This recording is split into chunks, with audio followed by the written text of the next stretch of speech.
I detyrohemi shumë Shtetet e Bashkuara të Amerikës. Por ka dhe një çështje tjetër, zoti kryeministër, e cila meriton një vëmendje. Arsyeja është që sot presidenti Trump tha nga Davos që mes disa liderave që unë kam ftuar, tha ai, ka disa që unë nuk I duroj dot. Tani pyetja ime është kjo: na detyroni të votojmë këtu juve nominalisht, ta përfaqësoni ju nominalisht Shqipërinë.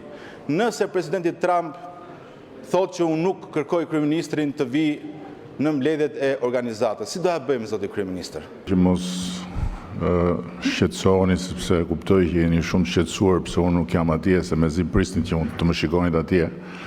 Në fakt unë duhet bëja një zgjedhje midis t'i përgjigjesha ftesës së babait apo të mikprisja vajzën këtu në Shqipëri.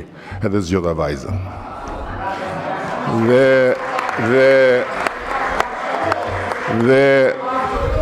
Dhe natyrisht që vajzën e zgjodha me lejen e babait. E dyta, duke qenë se zoti Mediu është ura që lidh Amerikën me rrugën e shpresës, unë prisja nga zoti Mediu në fakt që